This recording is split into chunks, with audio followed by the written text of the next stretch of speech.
Bismillahirrahmanirrahim. Assalamualaikum warahmatullahi wabarakatuh. Hudud. Hudud ialah hukuman yang telah ditetapkan oleh Allah Subhanahu wa taala di dalam Al-Quran dan Al-Hadis sebagai balasan kerana melakukan kesalahan terhadap agama, harta, akal, keturunan dan kehormatan. Sebagaimana yang murid telah belajar sebelum ini, hudud adalah salah satu hukuman yang dikenakan ke atas orang yang melakukan jenayat. Yang mana hukuman ini adalah ditetapkan oleh Allah Subhanahu wa taala dalam Al-Quran dan Al-Hadis sebagai balasan orang yang melakukan kesalahan agama, harta, akal, keturunan dan kehormatan.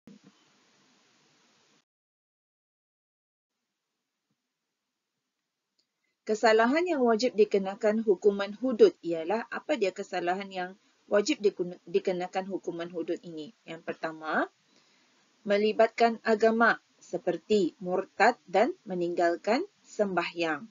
Yang kedua, melibatkan harta seperti mencuri dan merompak. Yang ketiga, melibatkan akal seperti minum minuman yang memabukkan. Yang keempat, melibatkan keturunan seperti zina dan tuduhan berzina. Dan yang kelima, melibatkan kehormatan seperti tuduhan berzina. Kelima-lima ini adalah kesalahan yang wajib dikenakan hukuman hudud.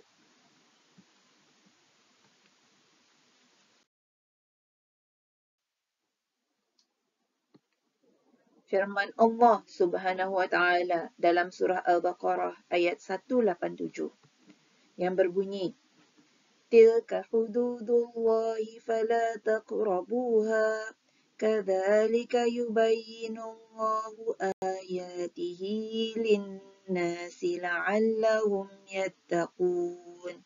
Yang bermaksud, itulah aturan-aturan hukum Allah, maka janganlah kamu menghampirinya. Demikianlah Allah menerangkan ayat-ayat hukumnya kepada sekalian manusia supaya mereka bertakwa. Ini adalah bukti ataupun dalil mengenai dengan hudud yang terdapat dalam surah Al-Baqarah ayat 187. Yang mana aturan-aturan hukum Allah bagi siapa yang melakukan kesalahan-kesalahan yang menyebabkan dihukum hudud, maka ia akan dihukum hudud. Kesalahan-kesalahan yang 5 tadi. Di antaranya melibatkan agama seperti meninggalkan sembahyang, murtad dan sebagainya tadi. Okey, sekian sampai sini sahaja penerangan cikgu mengenai dengan hudud. Sekian, Assalamualaikum warahmatullahi wabarakatuh.